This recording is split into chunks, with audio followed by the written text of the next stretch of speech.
Eu ouço muito. Ah, mas o empresário tem que ganhar dinheiro porque é ele que toma o risco. O que é risco, Vivian? Quem toma mais risco na vida? O filhinho de papai, que tem 10 startups, até a primeira... O risco do empresário, essa é ótima, tá? Quando me vem dizer isso, o risco do empresário, o empresário toma o risco. O risco do empresário é perder seu capital e virar um trabalhador. Esse é o risco. E é isso é importante que ele está dizendo agora. Porque, veja, não vamos, tá, fulanizar essa discussão na classe trabalhadora. Ah, porque comprou um carro, porque comprou um tênis, porque comprou um celular. Puta, meu irmão. Vamos falar do mundo real, saca? Mundo real que a gente vale o quanto tem. Que a nossa moral na rua, pros outros, é medida pela roupa que a gente anda, pela casa que a gente mora, pelo carro que a gente dirige. Tá? Desde o dia que a gente nasce, a gente é bombardeado por todo tipo de propaganda estimulando o consumo. Ou seja, te ensinando desde o dia que você nasceu que para você ser alguma coisa, você tem que ter uma série de coisas. Aí o trabalhador se fode a vida inteira, estuda, trabalha, se dedica, faz tudo que está ao seu alcance e muito mais do que poderia, adoece às vezes buscando a parada. Como é que você vai dizer para essa pessoa, não, você não pode ter tal coisa? Isso aqui não é para você. E veja, eu não tô falando de ter Ferrari, de ter ilha, de ter jatinho. Não é disso que eu tô falando. Saca? De ter muita joia, muito ouro. Não, eu tô falando de ter um celularzinho, de ter um videogamezinho. É isso, um tênisinho. Saca? É poder dar uma banda. Passear, sabe? Ir passear num outro estado, num outro país, conhecer as coisas, ver o mundo. Sabe aquelas coisas que a gente é ensinado desde pequeno, sei lá, pegar sua família, poder comer num restaurante. Galera, isso não é privilégio. Saca? Não é privilégio. A gente não tá aqui para ser franciscano.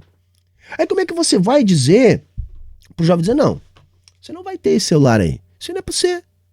Você não nasceu herdeiro. Você não pode. Como é que você vai dizer pro jovem, não, você não vai ter esse carro, essa moto. Você poupa, quando você tiver 60, aí quem sabe você consegue. Eu sou de meu velho, quando eu tiver 60, eu quero ter saúde para poder dar as paradas para minhas filhas. E quero já poder ter aproveitado a minha vida. Saca? Eu quero poder descansar. Eu quero poder me lembrar das coisas que eu fiz quando eu era moço. Saca? Porque depois que a gente tá velho, saca? Com as articulações já tudo meio baleada, já com o fôlego reduzido, não vai ser aí que eu vou pular de bungee jump, caceta. Vocês sabem que tem um conceito que o pessoal... Você fala do conceito, o pessoal acha que é comunista, não sei o quê, etc. Um conceito famoso que é o conceito da mais-valia. A mais-valia, pra fazer o negócio ficar simples, pra todo mundo estar assistindo... Eu gosto de chamar de mais valor, mas é a mesma coisa, tá? Mas olha só onde o Eduardo Moreira tá entrando. Ele tá entrando no núcleo da teoria marxista, tá? Bom, então tá aí na tela para vocês, nosso, como diz a galera do chat aqui, o nosso Engels brasileiro, né? O Eduardo Moreira, mais uma vez aqui no canal, todos os dias chegam sugestões de reacts do Eduardo, e esse tem um título curioso, né? A Barbárie Capitalista, porque todo dia chega alguém aqui no chat dizendo, Humberto, você viu a declaração do Eduardo? Humberto, você viu ele falando dos comunistas? Porra, que massa, né? A gente ficou sabendo que ele vai ajudar a patrocinar um projeto muito bacana da Laura Sabino, que tá fazendo um desenho ali, né? Tá capitaneando um projeto, que não é só dela, evidentemente, de um desenho, né? De pegada esquerdista, né? Muito bacana, ela divulgou lá no Dessa Letra Show. E o Eduardo Moreira está investindo nisso. Então, vamos reagir aqui, mais uma vez, a esse corte do ICL intitulado A Barbárie Capitalista, tá? A Barbárie Capitalista. Vamos ver aqui, tá? Saiu uma pesquisa da Quest ontem, e eu quero ir além daquilo que a pesquisa parece mostrar que já é alarmante. E eu quero conversar com todos vocês, porque hoje a gente tem uma chance, mesmo que numa conversa curtinha, porque esse trecho vai ser curtinho, mas a gente tem uma chance de entender melhor o que tem por trás desse capitalismo, do capitalismo financeiro, que é o que, enfim, prepondera hoje em dia. Fica comigo, que você vai entender uma coisa que é muito importante para você ter uma compreensão de como é que o mundo funciona e de onde surgem as injustiças. A pesquisa da Quest, ela mostrou vários gráficos. Aliás, mais uma vez, não me canso de elogiar o trabalho do Felipe Nunes e de toda a equipe da Quest que fazem essas pesquisas, né? Uma pesquisa da Genial Quest. A gente tem que sempre falar o nome de quem faz a pesquisa junto com a Quest, porque esse é o combinado da Quest, e por isso as pessoas pagam as pesquisas para ter o nome delas citados quando a pesquisa é citada. Então, já está citado aqui o nome. E a pergunta, são várias perguntas, mas as perguntas que eu trouxe para vocês, para poder desenhar uma coisa para vocês aqui, é o seguinte. Você tem dívidas financeiras? Se sim, muitas ou poucas? 31% das pessoas falam muitas, 36% poucas. Somados dois, dá exatamente 2/3, 67%. E 33% não tem dívidas. Não confiem cegamente nesse número. Por quê? Porque a Quest não é uma empresa confiável? Não. Comecei dizendo que a Quest é uma das melhores empresas que existe no Brasil de pesquisa. Por que eu estou falando para não confiar nesses números aqui, William? Qual o problema de se fazer pesquisa sobre dívida? Se as pessoas são endividadas ou não. E só sabe isso quem lidou com essa questão de dívida a vida inteira, e eu lidei. Porque eu trabalhei 20 anos no mercado financeiro e depois a gente montou uma empresa de educação financeira. Meu irmão, minha irmã, muita gente que tem dívida não fala que tem dívida. Vergonha. As pessoas têm vergonha, como a Vivi falou, e medo. Isso é muito real, tá, galera? Isso é muito real. Tá? Muito real. As pessoas têm vergonha e medo. Isso aqui é piso. Isso aqui é piso. O cara não responde uma pessoa que ele não conhece na rua. Sei lá quem é esse cara. Sei lá o que ele quer. Entendeu? Sei lá se ele vai dizer pra alguém. Sei lá se... Depois ele trabalha pra alguma financeira, eu digo que eu tô endividado, pode ser que eu não consiga crédito, pode ser que eu precise de crédito, saca? Tem tudo isso, galera. Aparece meu nome. E por mais que qualquer instituto de pesquisa fale, não, a gente toma todos os cuidados, confia no camarada aqui. E eu não confia no camarada. E eu não tô dizendo que isso possa acontecer, tá? Que possa eventualmente prejudicar o teu crédito por responder uma pesquisa. Aliás, isso não acontece assim. Mas as pessoas têm medo e, na dúvida, é melhor não responder. É isso que eu tô querendo dizer. Entendeu? É muito delicado isso. As pessoas têm medo e têm vergonha de assumir que estão endividadas. Então o número é muito maior do que isso. Se isso já é alarmante, fica comigo que é muito maior que isso. Vamos para mais dois, que esse papo ainda vai um pouquinho longe. Vamos lá. Você diria que tem conseguido pagar suas dívidas? Com muita dificuldade, 46%. E com alguma dificuldade, pouca dificuldade, 34%. Somos dois, dá 80%. 80% tem algum nível de dificuldade para pagar as dívidas. Só 19% usa a dívida como aquilo que os neoliberais defendem, que a dívida deveria servir. Não, a dívida serve para estimular a economia, para fazer com que você possa ter uma vida melhor do que você tinha antes, para você poder gastar hoje o que você vai ganhar lá na frente, para você ter alavancagem, para você poder viver hoje com o carro que você precisa hoje, não amanhã, quando você vai ter o dinheiro. Funciona a lógica neoliberal para 19%. Para 1 em cada 5, para 4 em cada 5 não funciona. Lembro que é sempre pior do que isso, a realidade. Vamos para o próximo slide. Aqui, ó. Quanto dos seus ganhos, e aí eu vou entrar. No assunto que eu trouxe hoje para vocês. Quanto dos seus ganhos você usa para pagar dívidas? Mais de metade do que ganha, só para pagar dívida. Mais de 50%. Entre 21% e 50%, 22%. Entre 10% e 20%, 15%. Lembrando que o Brasil, é um lugar onde a maior parte da população não tem sobra sequer de 10% do que ganha para poupar. Então a gente está falando aqui de pessoas que, ao terem que gastar entre 10% e 20% do que ganham, na verdade, elas estão se endividando ainda mais porque não sobra isso. Mas aí eu quero contar para vocês como é que o capitalismo funciona. E é engraçado, né? Porque aí tu pensa, esse número que a gente está vendo ali, ele diz o que pra gente? Diz pra gente que a renda do trabalhador é insuficiente para que esse trabalhador tenha o padrão de vida vendido a ele como o normal. Ou seja, para se sentir parte da sociedade. E às vezes não só para se sentir, mas para de fato ser parte da sociedade, você precisa ter determinado nível de consumo. Porque isso significa poder ter algum lazer, isso significa poder ter felicidade, isso significa ter saúde, isso significa ter educação, isso significa você poder ter acesso a transporte. O que eu estou querendo dizer? Os liberais sustentam que nós temos que poupar. Porque o investimento é produto da poupança, então a gente tem que poupar. E o que eu tenho sustentado é como é que a gente vai poupar se a renda é insuficiente para o mínimo. E a prova concreta dessa afirmação é o nível de endividamento das famílias. O nível de endividamento das famílias é um sinal que grita pra gente o quê? É um sinal que grita pra gente o seguinte: olha, tá faltando renda para a família. O único recurso nesse sentido é o endividamento. Então veja, nós não temos um nível de poupança que os liberais gostariam que nós tivéssemos, porque nós não temos renda para isso. A poupança é uma função da renda. Perfeito? E quero começar, apesar de parecer não tão lógico, falando que a gente está entrando num outro risco, porque se a gente vem do capitalismo financeiro, agora a gente está indo para um modelo que é todo apoiado nas grandes plataformas monopolistas digitais. Facebook, Google, Instagram e etc. A gente já vai para isso aqui. Mas deixa eu só dar um spoiler de um assunto que a gente tem que trazer aqui um dia. Os donos das empresas hoje em dia não são aquelas pessoas que estão aparecendo no CNPJ. Os donos das empresas são o Google, são o Facebook, são o Instagram, e eu te explico como, o YouTube, eu te explico como. Rápido, para poder entrar na outra explicação que volta para isso aqui. Você, quando monta uma empresa hoje, você precisa desses canais de distribuição, do Google, do Facebook, do YouTube, etc. Ninguém mais está conseguindo montar nenhum tipo de empresa, seja uma prestadora de serviço ou alguém que vende alguma coisa, sem poder divulgar, anunciar ou até vender a operação de venda em um desses canais, que são monopolistas.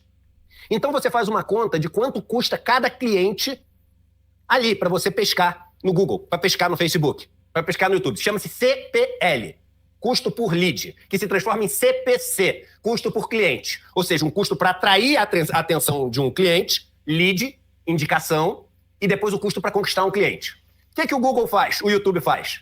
Ele faz uma conta para o custo de cada cliente que você atrai ser, por exemplo, R$5. Aí tu monta a tua empresa toda com um monte de gente trabalhando, você botando o teu dinheiro, você investindo o teu risco, e você ganha de cada cliente R$10. Então, se custar 5, você ganha 8, você tem um lucro de 3. Mas você que assume o risco todo. Você e a tua equipe que trabalham para fazer aquele negócio. Mas o cara é monopolista. Tu não tem opção. Todo o teu negócio, toda a lógica do teu negócio depende daquilo. É como se eu sou um cara que produzo abacate, banana, maçã, milho, e eu tenho que pegar uma estrada para entregar aquele negócio. E tem um cara que é o dono do pedágio no meio da estrada. O cara chega, o custo de produzir o abacate é R$5. Eu consigo vender o abacate por 8. E o pedágio me cobra 1. A conta fecha. Só que aí é o seguinte, depois que eu tenho toda a minha estrutura montada, o que o dono do pedágio faz? O que o Google faz? O que o Facebook faz? Ele começa, a subir o custo para te entregar cada cliente. Subir o custo. E aí, quando ele está subindo o custo, todo o resultado da tua empresa, ele vai ao longo do tempo derramando para ele. Ele fica com o resultado todo da sua empresa e com 0 do risco e 0 do trabalho. Isso aí é uma nova forma de extração de mais valor, tá, galera? É o que o Eduardo tá descrevendo pra gente aí, né? Por isso que ele diz que o verdadeiro dono não é o do CNPJ. O verdadeiro dono é o que fica com o néctar do mais valor, tá? Da tua empresa. E você não tem alternativa, porque é um monopólio. E você não pode reclamar. Você já viu alguma vez a inflação do anúncio do Google? Não existe esse dado. A inflação do anúncio do Facebook? Não existe esse dado. Isso não é regulado. E aí, a empresa que você achava que era sua, no tempo era do Google, no tempo era do Facebook. Eu tenho pensado muito sobre essa questão do poder desse tipo de Big Tech, porque é um setor que já se transformou no mais importante da economia. Um dos motivos é esse que está aqui sendo descrito pelo Eduardo. Você não consegue mais ter negócio nenhum que essas empresas não fiquem com uma fatia do valor que você está produzindo. Tá? Então, é brutal. Outra, isso tudo cresce sem regulamentação. São governos paralelos. Pairam sobre os governos. Começam a subverter uma das lógicas mais elementares do capital, que é a constituição do Estado como balcão de negócios da burguesia. O que é o Estado no capitalismo? O Estado no capitalismo é um ente sustentado economicamente e, portanto, politicamente pela burguesia, a fim deste garantir os interesses da própria burguesia. É aquilo que estabelece a concorrência, entre muitas aspas, saudável entre a burguesia para que possa existir a dinâmica do capitalismo. É aquilo que determina, que garante a propriedade privada para que os entes capitalistas possam estabelecer-se no mercado. Essa é a função do Estado no capitalismo. O que tem acontecido agora? Existem os estados que têm essa função, porém, a fim de continuar expandindo o lucro do capital de maneira a derrubar as últimas barreiras possíveis, vem se criando uma estrutura supraestatal, suprainstitucional. Porque esse Estado burguês, embora ele tenha essa formatação e essa serventia, ele nasce de um processo lá do século XVIII, né? Um pouquinho antes, um pouquinho depois, a depender de cada caso, mas de um processo de estabelecimento dos estados modernos, que é esse Estado configurado pela burguesia, pelo capital. Aquele momento era um momento de constituição de estados a partir de uma lógica onde a classe burguesa era a classe revolucionária, que precisou do povo, portanto da classe trabalhadora, para a constituição do seu próprio estado, suplantando o antigo regime, que era a monarquia. Neste momento, é necessário, portanto, que essa burguesia, ao constituir o seu próprio estado, crie mediações, que é aquilo que a gente acaba entendendo como democracia burguesa, que causa uma ilusão de liberdade na classe trabalhadora, que não se vê mais como um escravo, mas que, ao fim e ao cabo, acaba retroalimentando a lógica do capital que o Estado é fundado para defender. O que de diferente nós temos agora com essa configuração dessas big techs como instituições supraestatais, não passíveis de regulamentação, não passíveis de limitação? Nessa lógica, constituída a partir do capitalismo tardio, não há a necessidade de tais mediações com a classe trabalhadora. Percebem? Isso pode estar configurando um novo estágio, uma nova fase do capitalismo, onde o Estado não desaparece, porque ele vai continuar determinando a propriedade, criando mercados e garantindo algum nível de concorrência para que o capitalismo possa existir, porém vai se configurando a formatação de uma governança global 100% desvinculada de qualquer mediação democrática. E para onde isso pode caminhar? Bom, aí nós não sabemos. Tá? Chega num ponto que tu tem que fechar a tua empresa. Quando tu fecha a tua empresa, outras abrem com novo custo por lead e começam a achar que são donos da empresa, enquanto as empresas são de propriedade do Google, do Facebook, etc. Mas agora a gente volta para cá. Isso é só um spoiler do que está acontecendo com o mundo e do porquê que a gente tem que lutar para a estrada não ser privada. Porque a estrada é uma metáfora maravilhosa. O dono do pedágio vai subindo, subindo, subindo. E essa metáfora da estrada é tão boa, gente, porque ajuda a gente a entender a formatação do antigo regime. Na gênese da formatação do antigo regime, nós vamos ter a crise do feudalismo. E a crise do feudalismo foi uma crise do modo de produção feudal, que chegou no seu esgotamento.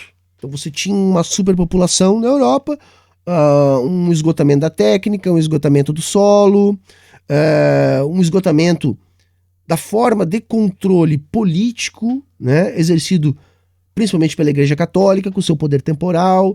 Então nós vamos ter doenças, nós vamos ter as cruzadas, né, como o ápice das guerras justas, no sentido de tentar encontrar terras para acomodar os nobres sem terras na Europa, resolver o problema de falta de alimento. Só que com o fracasso nas cruzadas, invade a Europa o comércio. O comércio. Então a galera começa a buscar mercadoria nas Índias, né, as tais especiarias, levar para a Europa, porque isso começava encontrando mercado na Europa. Isso ajudou a enfraquecer a igreja, que no início via o comércio como usura, Isso vai estar também na gênese da Reforma Protestante, que é quando a igreja vai encampar os princípios pré-capitalistas. Enfim, neste momento, o que que se tinha? Se tinha uma burguesia nascente, ainda não era bem burguesia, mas nós estamos aí num período de formação do que viria a ser a burguesia, tá? Nós estamos falando aí de um pré-capitalismo, de um capitalismo comercial nascente, vai? Onde aquele cara que buscava a especiaria no Oriente, para chegar na Europa, tá? Ele tinha que cruzar muitos territórios privados. Então ali você tinha uma série de empecilhos. Um deles era o próprio pedágio, que o Eduardo está falando aqui, que tinha que ser colocado no custo final do produto, de onde esse produto seria vendido depois. Mas não era só o pedágio, que cada um escolhia quanto cobrar, onde cobrar. Também tinha a questão da padronização do sistema de pesos e medidas. Porque a partir do momento que você está buscando um lugar e vendendo um lugar completamente diferente, quanto é que você tem que levar? Qual a medida? Você não pode trabalhar com uma unidade de medida em braça, onde a braça é o tamanho do braço ou do antebraço do senhor feudal. Não, você vai ter que ter uma parada que seja universal, sei lá, tipo 1 metro. Entendeu o que eu estou querendo dizer? Então você começa a criar esses padrões que vão ser universalizados quando você cria as vias públicas, que só são capazes de existir depois da existência do Estado.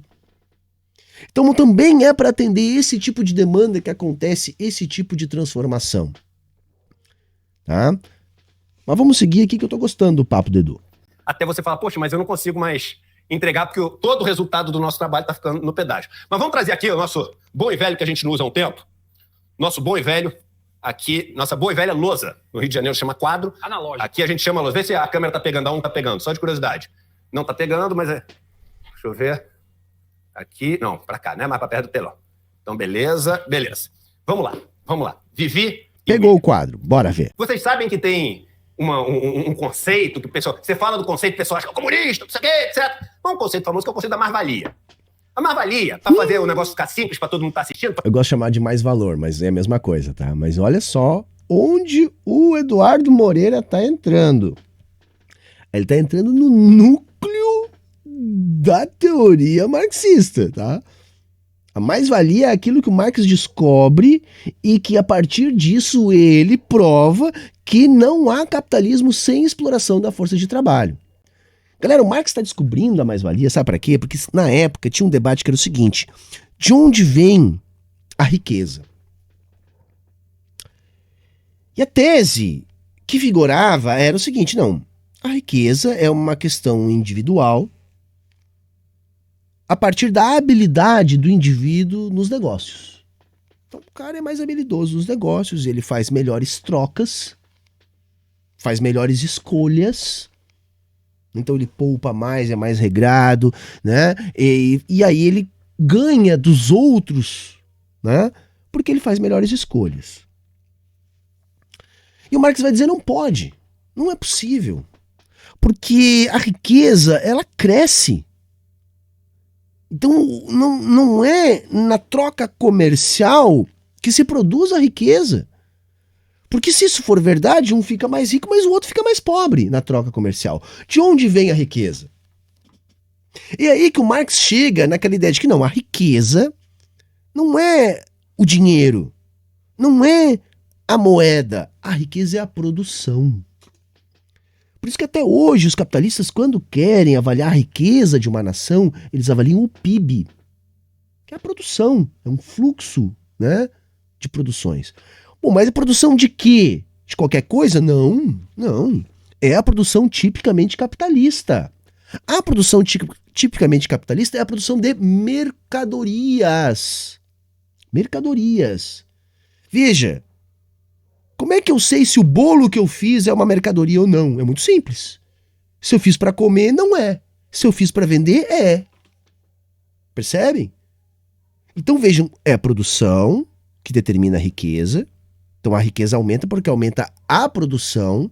E não é qualquer produção, é a produção de mercadoria, que é aquilo que é produzido para ser vendido. Bom, se isso é verdade, a riqueza só pode ser produzida a partir da produção de mercadorias.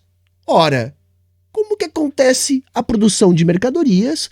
A partir do emprego do trabalho humano, mas não é qualquer trabalho, é um trabalho específico, que o Marx vai chamar de trabalho abstrato, né? Que é o trabalho na produção de mercadorias. E aí o Marx chega aonde? Na mais-valia, ou no mais-valor, que é o quê? Bom, se todo o valor produzido no capitalismo é produzido pela força de trabalho, se alguém não trabalha e fica com essa produção, essa alguém está explorando o trabalho de quem produz.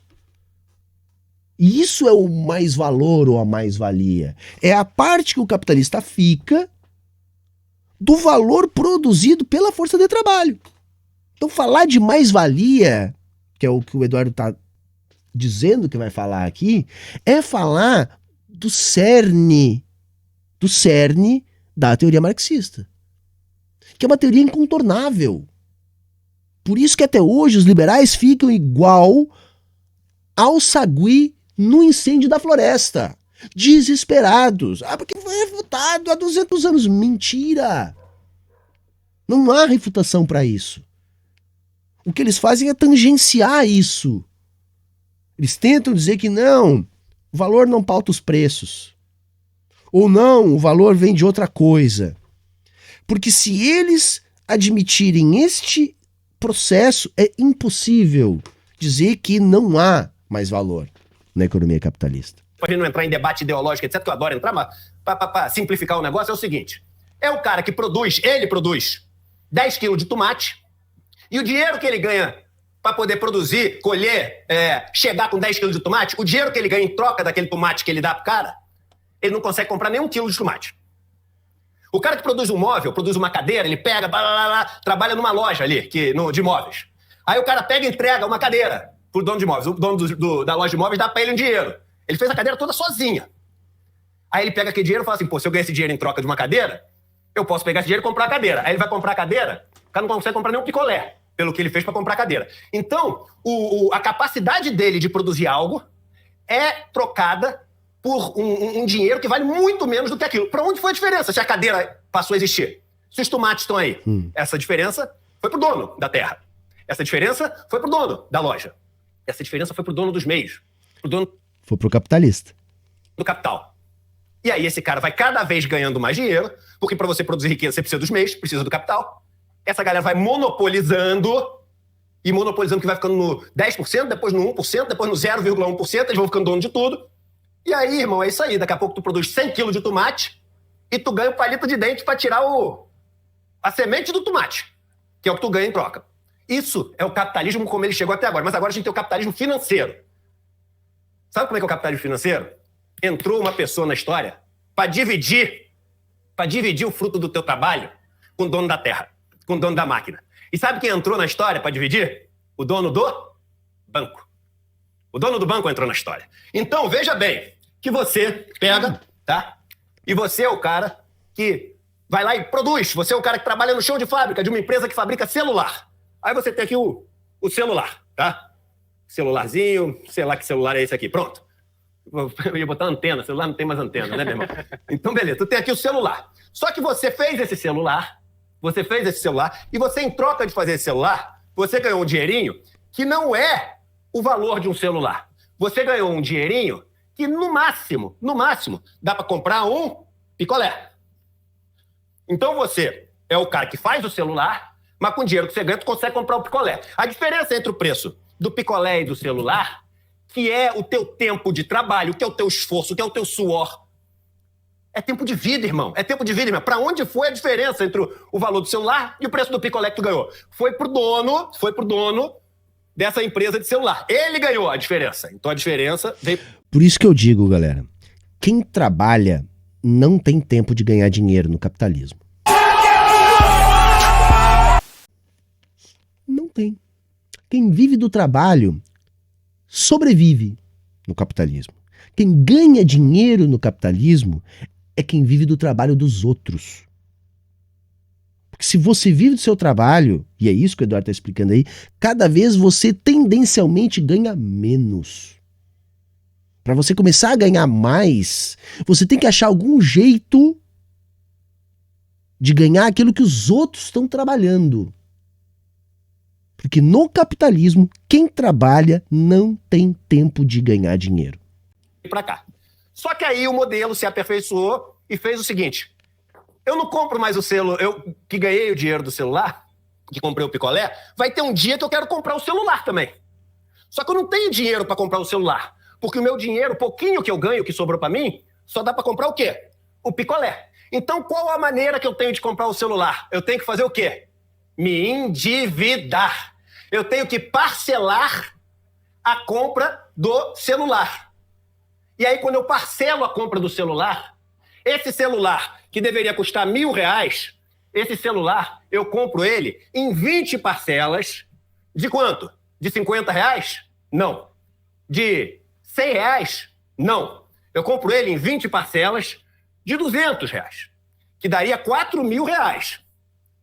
Então, além da diferença do picolé para os R$1.000, agora eu tenho uma diferença do picolé para R$4.000. E a diferença entre esses 1.000 e esses 4.000, esses 3.000, vai para quem? Para o dono dos bancos. Só que eu não consigo pagar essas parcelas, porque elas não cabem no meu bolso. E aí, quando eu não consigo pagar uma dessas parcelas de R$200, eu entro no cheque especial. Eu entro no rotativo. Então, daqui a pouco, em vez de estar devendo R$4.000, Vivian, eu estou devendo R$20.000. E aí, o que acontece? O trabalho, que é fruto de eu acordar todos os dias às 4 horas da manhã, pegar uma lotação, ir de lotação para ficar trabalhando de 6 horas da manhã até as 6 horas da tarde, metendo o meu suor ali, me arriscando, não tendo os equipamentos de segurança, tendo que ouvir desaforo, tudo isso, todo esse trabalho, ele não vai nem mais para pagar o celular. Ele vai para pagar a dívida. Ele vai para pagar juros. Ele vai para a mão de quem está na Faria Lima. O sistema financeiro, da forma como ele existe hoje, é uma forma mascarada para sequestrar o trabalho das pessoas que estão... É muito bacana como o Eduardo consegue ser didático, né? Claro que não é exatamente assim, ele está criando uma alegoria, mas é extremamente didático, né? É extremamente didático. E isso é o capitalismo de alavancagem, né? Porque você vai pauperizando a classe trabalhadora e, portanto, ao mesmo tempo, você vai diminuindo o poder de consumo da classe trabalhadora. Só que do outro lado, você tem uma produção que precisa aumentar. E aí é lógico, essa conta não fecha, né? Você tem de um lado uma produção que tem que aumentar, porque afinal de contas essa é a lógica do capital, mas do outro lado você tem um mercado consumidor que está cada vez mais apertado, porque o dinheiro se concentra na mão de muito poucos, que não dão conta de movimentar todo o mercado, enquanto que o grosso da população não tem grana para consumir. E como é que o capitalismo fica remediando isso? Com financiarização. Então vejam, gente, não é só o trabalhador que se endivida, é as empresas que produzem se endividando também. E aí essas dívidas viram ativos financeiros. Os caras começam a vender dívida de um para o outro, começam a criar opções, né, que são os tais derivativos, em cima desses ativos, e vai se constituir um enorme castelo de cartas. E aí aquele capital que não encontra espaço para continuar se reproduzindo, começa a ser, vamos dizer assim, confundido com o capital fictício, que é esse capital que movimenta essas somas todas, mas que não são ancorados em nenhum valor que foi produzido. Aí de tempos em tempos se criam essas bolhas financeiras que, quando estouram, incineram uma grande quantidade desse capital fictício. E aí quebram muitos capitalistas mais fracos no meio desse processo e arrasam quase que a totalidade dos trabalhadores. Essa é uma dinâmica das crises que o Marx já estava observando. Ele diz, olha, é o seguinte, ó, quando a crise vem, ela vem para incinerar alguns capitalistas, concentrar mais a riqueza, mas se por um lado alguns capitalistas perdem, a totalidade da classe trabalhadora perde, que é açoitada com desemprego, que é açoitada com a redução do custo da força de trabalho, com a pauperização, com o encarecimento do custo de vida. E essa é a dinâmica do capital desde sempre. E sempre isso vai sendo suplantado, dobrando a aposta, porque é assim que o capital faz. Dá merda do jeito que a gente fez, o que nós vamos fazer? Corrigir? Não, vamos dobrar a aposta. E aí quando der merda de novo, de forma maior, a gente dobra de novo a aposta. E aí, de tempos em tempos, quando não dá mais para seguir nessa aí de dobrar a aposta, o capitalismo é obrigado a inventar uma guerra de grandes proporções para produzir um excedente de consumo que só pode ser financiado por um esforço de guerra. E aí você consegue manter a lógica do capital caminhando. Só que veja, essa lógica da guerra, ela já não é mais nem passageira, transitória, ela é permanente. Não há um ano no mundo sem guerra. E cada vez mais guerras. Ah, mas isso é para diminuir a financiarização? Não, cada vez mais financiarização. Porque é aquilo, se o capital amanhã tem que ser maior do que é hoje, é um ciclo infindável, gente. Ele vai ter que crescer para todos os lados, para a sua própria sobrevivência. Se ele tiver que fazer guerra, ele vai fazer. Gastando suor todos os dias. Não é papinho ideológico, é a realidade, é fluxo de dinheiro, é fluxo de caixa. É fluxo de caixa. E aí, meu irmão? E aí, todo o seu tempo de vida, se lembra por que eu dei o exemplo do Google? Por que eu dei o exemplo do Facebook? Porque eu falei o seguinte, que o dono do teu negócio você acha que é você, mas não é. O dono da tua empresa é o Facebook. O dono da tua força de trabalho não é você. O dono da sua força de trabalho é um pedacinho hoje o dono do capital e um pedação o banco. Agora, o banco, para ficar com esse pedação da sua força de trabalho, o banco, para ficar com esse pedação da tua vida, porque a tua vida que tu tá gastando aqui, o banco precisa de uma armadilha. Tem uma ratoeira aqui, eu não sei desenhar uma ratoeira, mas aqui, ó, tem uma ratoeira com queijinho aqui. E tu tem que vir pegar o queijinho para a ratoeira do banco fazer clac e te pegar. E tu nunca mais poder sair daqui. Qual é o queijinho que te traz para a armadilha de ficar para sempre tendo que dar o fruto do seu trabalho para o banco? Qual é o queijinho? O queijinho é o celular. O queijinho é a TV de plasma. O queijinho, meu irmão, é o novo carro que tem não sei o que, etc. O queijinho, meu irmão, é o Air Jordan. O queijinho é tudo isso que as pessoas empurram hoje em dia, porque se você não tiver, tu não vai ser aceito.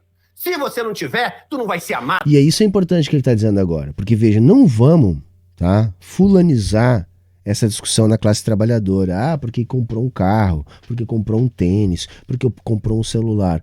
Puta, meu irmão, vamos falar do mundo real, saca? O mundo real que a gente vale o quanto tem, que a nossa moral na rua, pros outros, é medida pela roupa que a gente anda, pela casa que a gente mora, pelo carro que a gente dirige.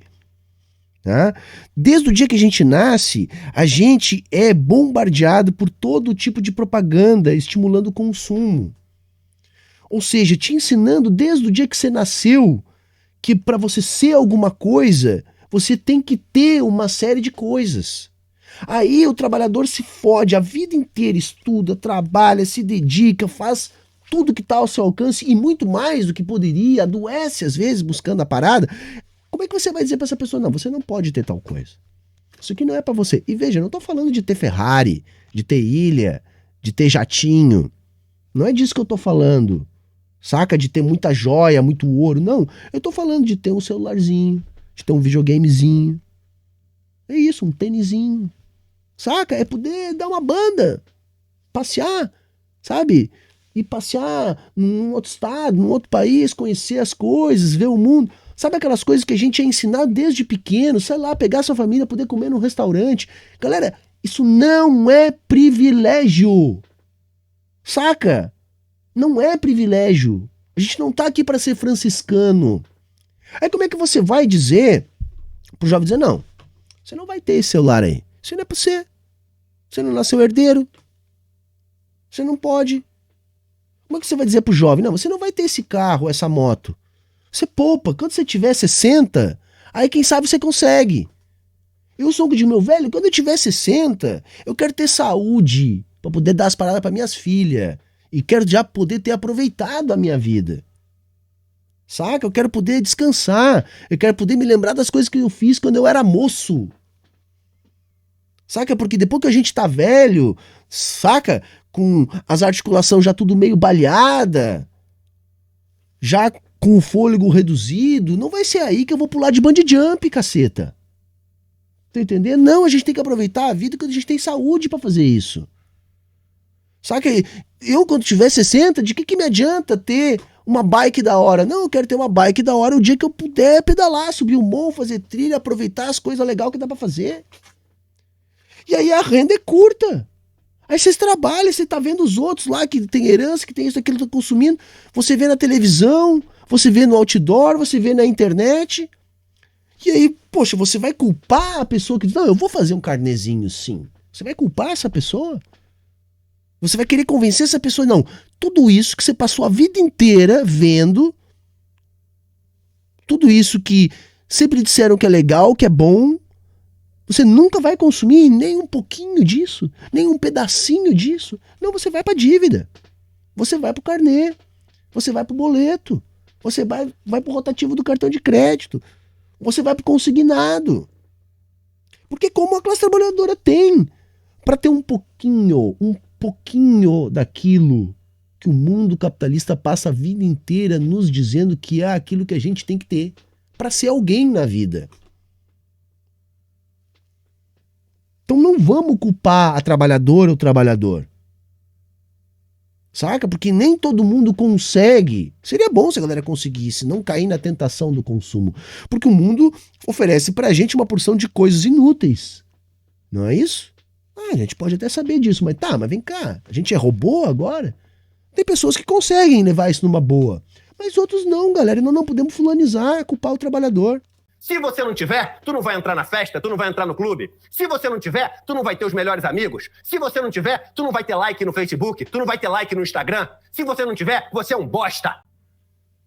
Então você vai pegar o queijinho. Pegou o queijinho? Acabou pra você. Porque eles vão te sequestrar todo o tempo de vida. E você quer saber quem resumiu isso de uma maneira muito melhor? Pepe Mujica. Em 45 segundos. Olha o que Pepe Mujica falou. Põe na tela, por favor. Pero como hemos inventado una sociedad de consumo, consumista, y la economía tiene que crecer, porque si no crece es una tragedia. Inventamos una montaña de consumo superfluo, y hay que tirar y vivir comprando y tirando, y lo que estamos gastando es tiempo de vida. Porque cuando yo compro algo, o tú, no lo compras con plata. Lo compras con el tiempo de vida que tuviste que gastar para tener esa plata. Eu gosto muito do Mujica, mas assim, não é defendendo uma vida mais austera que a gente vai superar o capitalismo. Não é com subconsumo. Não é. Tá? Não é com o anticapital, né? Não é. Não dá. Acho louvável, acho moralmente justificável, mas acho idealizado demais. Saca? É idealizado demais. Achar que nós vamos convencer as pessoas a ter uma vida mais austera. Sei lá, não me convence esse papo aí. Pelo Pepe Mujica.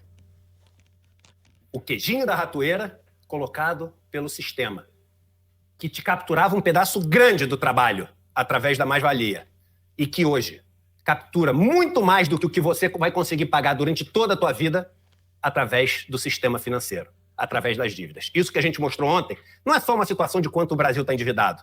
Não é um desenrola só, que é muito bom, mas não é um desenrola que resolve isso. É uma mudança do sistema, porque o sistema é feito para que as pessoas trabalhem para aqueles que estão no ar-condicionado aqui do lado. Não... É aí que eu me refiro, Eduardo. É aí que eu me refiro. A mudança tem que ser sistêmica, mas vamos chamar esse sistema pelo nome dele, né? Esse sistema tem nome, isso se chama modo de produção capitalista. Você pode resumir como sistema capitalista, também é a mesma coisa. Não trabalhar nada, para que as pessoas se arrisquem, para aqueles que estão lá não se arriscarem nada. Eu ouço muito, mas o empresário tem que ganhar dinheiro porque é ele que toma o risco. Você quer risco, Vivian? Quem toma mais risco na vida? O filhinho de papai, que tem 10 startups, até a primeira... O risco do empresário, essa é ótima, tá? Quando me vem dizer isso, o risco do empresário, o empresário toma o risco. O risco do empresário é perder seu capital e virar um trabalhador. Esse é o risco. O risco do empresário é se tornar uma pessoa igual a todas as outras. que não tem herança, que não tem capital. O risco do empresário é literalmente esse, é virar um trabalhador. Tá bom pra você? Hã? Esse é o risco do empresário. O risco do empresário perdeu tudo o que investiu. O que ele vai ser? Um trabalhador que nem nós tudo. Quer dizer, o risco do capitalista é virar um de nós. Então, né? Tá bom esse risco, tá tranquilaço. Porra, a gente já nasce assim. Agora eu entendi! A gente já nasce assim, entendeu? Esse é o risco do empresário. O risco do empresário é virar um trabalhador. É isso, é isso. Queira funcionar? Ou o cara que acorda todo dia e tem o risco de não voltar para casa? E que tem o risco, meu irmão, do ônibus parar no meio do caminho e o cara ficar 4 horas no trânsito? Que tem o risco de nunca ler o livro que ele quis ler na vida porque não tinha dinheiro para comprar? Que tem o risco de não poder desenvolver os talentos que ele sabe que tem? O que é risco, irmão? Risco é um negócio teu dar errado e tu pode tentar mais 10? O risco é tu não ter uma vida digna, trabalhando o dia inteiro, tentando uma vida toda. O verdadeiro risco é do trabalhador. E o risco se chama desemprego. Esse é o risco. Esse é o risco. Apesar de não ter risco nenhum. Quem corre risco é o trabalhador. A empresa falir, ele tá no olho da rua. E ele é pobre. Tá numa situação diferente do empresário que, como o Eduardo tá dizendo aqui, pode investir em outra coisa. Tá?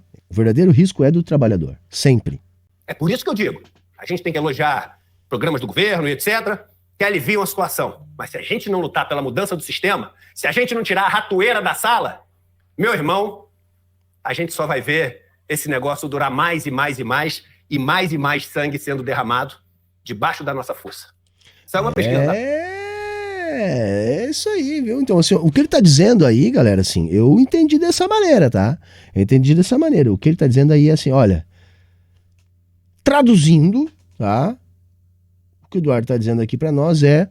Товарищи, рабочие крестьянской революции, совершилась! Revolução ou barbárie. Revolução ou barbárie. Então, assim, Eduardo Moreira já é um camarada. Talvez ele ainda não saiba, mas ele já é um camarada. E eu desconfio que ele já sabe. E eu desconfio que ele não fala tudo o que ele pensa por causa da posição que ele ocupa e por causa da abrangência do público dele. Né? Tiver aí um ultra esquerdista no chat querendo me xingar, porque o cara tem grana, foda-se, entendeu? Pra você, o meu mais singelo foda-se, entendeu?